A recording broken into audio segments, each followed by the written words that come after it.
Continuing with Jordan Peterson's 12 Rules for Life.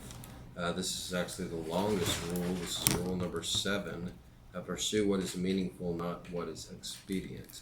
And this is the longest section of rule number 7. Explore what is meaningful, not what is expedient. Or pursue what is meaningful, not what is expedient. Explore is another word, pursue, I suppose. Christianity has its problems. Carl Jung, I'm going to try to get through this in 30 minutes. Carl Jung, and the clock will strike 30, you'll hear it at 30 minutes. Carl Jung, and I'm not going to interrupt myself again. Carl Jung hypothesized that you people who just haven't seen this before, like, this guy's crazy.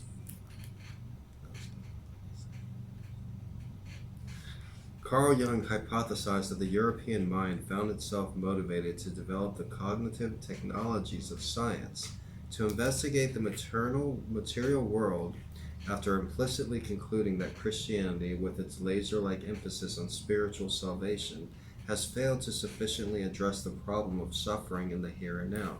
It's an excellent point. This realization becomes unbearably acute in the 3 or 4 centuries before the Renaissance.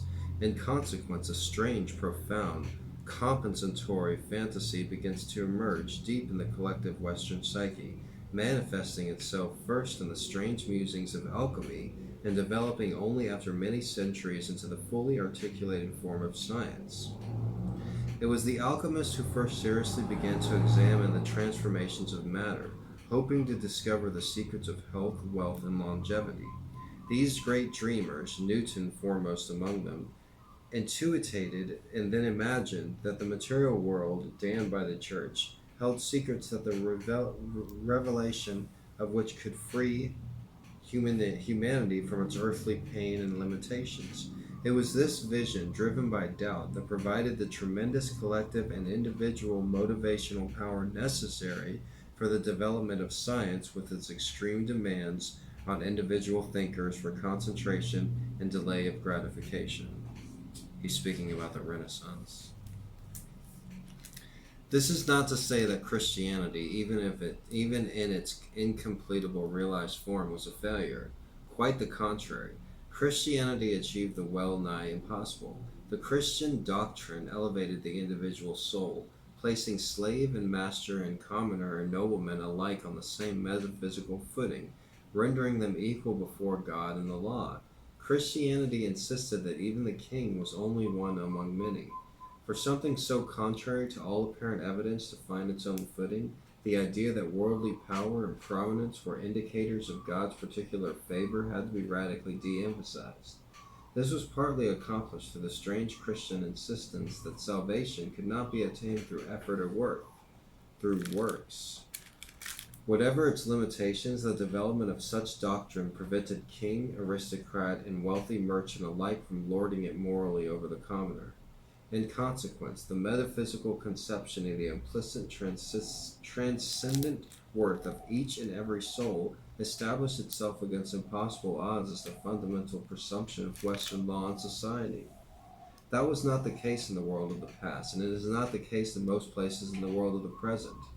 It is in fact nothing short of a miracle, and we should keep that fact firmly before our eyes, that the hierarchy slave-based societies of our ancestors reorganized themselves under the sway of an ethical, religious revelation, such that the ownership and absolute domination of another person came to be viewed as wrong. It would do us well to remember as well that the immediate utility of slavery is obvious, and that the argument that the strong should dominate the weak is compelling, convenient, and eminently practical, at least for the strong. This means that a revolutionary critique of everything slave-owning societies valued was necessary before the practice could even be questioned, let alone halted, including the idea that wielding power and authority made the slave owners noble, including even more fundamental idea that the power wielded by the slave owner was valid and even virtuous. Christianity made explicit the surprising claim that even the lowliest persons had rights, genuine rights, and that sovereign and state were morally charged as a fundamental level to recognize those rights. That's why, Christianity does fit well with a democratic society. Everybody is equal in the eyes of God. Christianity put forward explicitly the even more incomprehensible idea that the act of human ownership degraded the slaver, previously viewed as admirable nobility, as much as even more than the slave. We fail to understand how difficult such an idea is to grasp. We forget that the opposite was self evident throughout most of human history. We think that it is the desire to enslave and dominate that requires explanation. We have it backwards, yet again. This is not to say that Christianity was without its problems, but it is more appropriate to note that we were the sort of problems that emerge only after an entirely different set of more serious problems had been solved. The society produced by Christianity was far less barbaric than the pagan, even the Roman ones it replaced. Christian society at least recognized that feeding slaves to ravenous lions for the entertainment of the populace was wrong, even if many barbaric practices still existed. It objected to infanticide, to prostitution, and to the principle that might means right. It insisted that women were as valuable as men, even though we are still working out how to manifest that insistence politically. It demanded that even a society's enemies be regarded as human. There's a lot of things in the Bible that do protect women and do talk about women's rights. It demanded that even a society's enemies be regarded as human. Finally, it separated church from state so that the all too human emperors could no longer claim the veneration due to gods. All of this was asking the impossible, but it happened. As the Christian Revolution progressed, however, the impossible problems that it solved disappeared from view. That's what happens to problems that are solved. And after the solution was implemented, even the fact that such problems had even existed disappeared from view. Then only then could the problems that remained less amenable to quick solution by Christian doctrine come to occupy a central place in the consciousness of the West, come to motivate, for example, the development of science aimed at resolving the corporeal material suffering that was still all too painfully extant within successfully Christianized societies. The fact that automobiles pollute only became a problem of sufficient magnitude to attract public attention when the far worse problems that internal combustion engine solves has vanished from view. People stricken with poverty don't care about carbon dioxide. It's not precisely that CO2 levels are irrelevant, it's that they're irrelevant when you're working yourself to death, starving, scraping a bare living from the stony, unyielding, thorn and thistle infested ground. It's that they're irrelevant until after the tractor is invented and hundreds of millions stop starving. In any case, by the time Nietzsche entered the picture in the late 19th century, the problems of Christianity had left unsolved and had become paramount. Nietzsche described himself with no serious overstatement as philosophizing without a hammer. He devastated critique of Christianity already weakened by its conflict with the very science to which it had given rise, involved two main lines of attack. Nietzsche claimed, first, that it was precisely the sense of truth developed in the highest sense by Christianity itself that ultimately came to question and then to undermine the fundamental presuppositions of the faith. That was partly because the difference between moral or narrative truth and objective truth had not yet been fully comprehended, and so an opposition was presumed where none necessarily exists. But that does not belie the point. Even when the modern atheists opposed to Christianity belittle fundamentalists for insisting, for example, that the creation account in Genesis is objectively true, they are using their sense of truth, highly developed over the centuries of Christian culture, to engage in such argumentation. Carl Jung continued to develop Nietzsche's arguments decades later, pointing out that Europe awoke during the Enlightenment, as it was from a Christian dream, noticing that everything it had heretofore taken for granted could and should be questioned. God is dead, said Nietzsche. God remains dead, and we have killed him. How shall we, murderers of all murderers, console ourselves? That which has the holiest and mightiest of all that the world has yet possessed has bled to death under our knives. Who will wipe this blood off of us? The central dogmas of the Western faith were no longer credible, according to Nietzsche, given what the Western mind now considered truth. But it was his second attack on the removal of true moral burden of Christianity during the development of the Church that was the most devastating. The hammer-wielding philosopher mounted an assault on an early established and then highly influential line of Christian thinking, that Christianity meant accepting the proposition that Christ's sacrifice, and only that sacrifice, had redeemed humanity. This did not mean absolutely that a Christian who believed that Christ died on the cross for the salvation of mankind was thereby freed from any and all personal moral obligation, but it did strongly imply that the primary responsibility for redemption had already been borne by the Savior, and that nothing too important to do remained for all the too fallen human individuals. Nietzsche believed that Paul, and later the Protestants following Luther, had removed the moral responsibility for Christ's followers. They had watered down the idea of the imitation of Christ. This imitation was the sacred duty of the believer not to adhere, or merely to mouth, a set of statements about abstract belief, but instead to actually manifest the spirit of the Savior in the particular specific conditions of his or her life. To realize or incarnate the archetype, as Jung had it, to clothe the eternal patterns in flesh. Nietzsche writes, "The Christians have never practiced the actions Jesus prescribed them, and the impudent garrulous talk about the justification by faith and its supreme and sole significance is only the consequence of the church's lack of courage and will to profess the works Jesus demanded." Nietzsche was, indeed, a critic without parallel.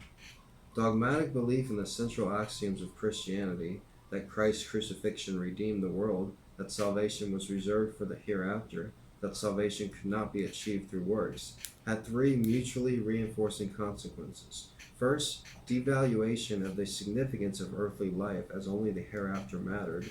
This also meant that it had become acceptable to overlook and shrink responsibility for the suffering that existed in here and now. Second, passive acceptance of the status quo became salvation could not be earned in any case through effort in this life, a consequence that Marx also derided with his proposition that religion was the opiate of the masses. And finally, third, the right of the believer to reject any real moral burden outside of the stated belief in salvation through Christ, because the Son of God has already done all the important work. It was for such reasons that Dostoevsky, who was a great influence on Nietzsche, also criticized institutional Christianity, although he arguably managed it in a more ambiguous but also more sophisticated manner. In his masterwork, The Brothers Karamazov, Dostoevsky and his atheist Superman, Ivan, tell a little story.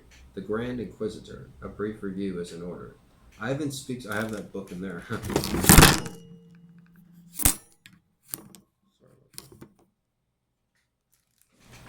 Ivan speaks to his brother Aloysia, who pursues as a monastic notive he holds in contempt, of Christ returning to earth as the time of the Spanish Inquisition. The returning Savior makes quite a ruckus, as would be expected. He heals the sick, he raises the dead. His antics soon attract attention from the Grand Inquisitor himself, who promptly has Christ arrested and thrown into a prison cell. Later, the Inquisitor pays him a visit. He informs Christ that he is no longer needed. His return is simply too great a threat to the church. This Inquisitor tells Christ that the burden he laid on mankind, the burden of existence and faith in truth, was simply too great for mere mortals to bear. The Inquisitor claims that the church, in its mercy, diluted the message, lifting the demand for perfect being from the shoulders of its followers, providing them instead with the simple and merciful escapes of faith in an afterlife. That work took centuries, said the Inquisitor, and the last thing the Church needs after all that effort is the return of the man who insisted that people bear all the weight in the first place. Christ listens in silence. Then, as the Inquisitor turns to leave, Christ embraces him and kisses him on the lips. The Inquisitor turns white in shock. Then he goes out, leaving the cell door open. The profundity of this story and the greatness of spirit necessary to produce it can hardly be exaggerated. Dostoevsky, one of the great literary geniuses of all time, confronted the most serious existential problems in all his great writings, and he did so courageously, headlong, and heedless of the consequences. Clearly Christian, his nonetheless adamantly refuses to make a straw man of his rationalist and atheist opponents. Quite the contrary. In The Brothers Karamazov, for example, Dostoevsky's atheist Ivan argues against the presuppositions of Christianity with unsurpassable clarity and passion. Aloysia, aligned with the church by temper and indecision, cannot undermine a single one of his brother's arguments, although his faith remains unshakable. Dostoevsky knew and admitted that Christianity had been defeated by the rational faculty, by the intellect even, but, and this of a primary importance, He did not hide from that fact. He didn't attempt through denial or deceit or even satire to weaken the position that opposed what he believed to be most true and valuable. He instead placed action above words and addressed the problem successfully. By the novel's end, Dostoevsky has the great embodied moral goodman of Alyosha, the novel's courageous imitation of Christ, attained victory over the spectacular but ultimately nihilistic critical intelligence of Ivan. The Christian church described by the Grand Inquisitor is the same church pillarized by Nietzsche, childish, sanctimonious, patriarchal, servant of the state. That church is everything rotten still objected to by modern critics of Christianity. Nietzsche, for all his brilliance, allows himself anger, but does not perhaps sufficiently temper it with judgment. This is where Dostoevsky truly transcends Nietzsche. In my estimation, where Dostoevsky's great literature transcends Nietzsche's mere philosophy, the Russian writer's Inquisitor is the genuine article in every sense. He is an opportunistic, cynical, manipulative, and cruel interrogator, willing to persecute heretics, even to torture and kill them. He is the purveyor of dogma and knows to be false, but Dostoevsky has Christ, the archetypical perfect man. Kiss him anyway. Equally importantly, in the aftermath of the kiss, the Grand Inquisitor leaves the door ajar so Christ can escape his pending execution. Dostoevsky saw that the great corrupt edifice of Christianity still managed to make room for the spirit of its founder. That's the gratitude of a wise and profound soul for the enduring wisdom of the West, despite its faults. It's not as if Nietzsche was unwilling to give the faith and, more particularly, Catholicism its due. Nietzsche believed that the long tradition of unfreedom characterized dogmatic Christianity. In insistence that everything be explained with the confines of a single, coherent metaphysical theory was a necessary precondition for the emergence of a disciplined but free modern mind, as he stated in Beyond Good and Evil. The long bondage of the spirit, the persistent spiritual will to interpret everything that happened according to a Christian scheme, and in every occurrence to rediscover and justify the Christian God in every action. All this violence, arbitrariness, severity, dreadfulness, and unreasonableness has proved itself the disciplinary means whereby the European spirit has attained its strength. Its remorseless curiosity and subtle mobility granted also that much irreconceivable strength and spirit had to be stifled, suffocated, and spoiled in the process. For Nietzsche and Dostoevsky alike, freedom, even the ability to act, requires constraint. For this reason, they both recognize the vital necessity of the dogma of the Church. The individual must be constrained, molded, even brought close to destruction by a restrictive, coherent, disciplinary structure before he or she can act freely and competently. Dostoevsky, with his great generosity of spirit, granted to the Church, corrupt as it might be, a certain element of mercy, a certain pragmatism. He admitted that the Spirit of Christ, the world engendering Logos, has historically and might still find its resting place, even its sovereignty, within the dogmatic structure. If a father disciplines his son properly, he obviously interferes with his freedom, particularly in the here and now. He puts limits on the voluntary expressions of his son's being, forcing him to take his place as a socialized member of the world. Such a father requires that all of this childish potential be funneled down a single pathway. In placing such limitations on his son, he might be considered a destructive force, acting as he does to replace the miraculous plurality of childhood with a single narrow actuality. But if the father does not take such action, he merely lets his son remain Peter Pan, the eternal boy, king of the lost boys, ruler of the non-existential Neverland. That is not a morally acceptable alternative. The dogma of the Church was undermined by the spirit of truth strongly developed by the Church itself. That undermining culminated in the death of God, but the dogmatic structure of the Church was a necessary disciplinary structure. A long period of unfreedom adherence to a single interpretive structure is necessary for the development of a free mind. Christian dogma provided that unfreedom, but the dogma is dead, at least to the modern Western mind. It perished along with God. What has emerged from beyond its corpse, however, and this is an issue of central importance, is something even more dead, something that was never alive even in the past, nihilism. as well as an equally dangerous susceptibility to new, totalizing utopian ideas. It was in the aftermath of God's death that the great collective horrors of communism and fascism sprang forth, as both Dostoevsky and Nietzsche predicted they would. Nietzsche, for his part, posited, poisoned, posited that individual human beings would have to invent their own values in the aftermath of God's death. But this is the element of his thinking that appears weakest, psychologically. We cannot invent our own values because we cannot merely impose what we believe on our souls.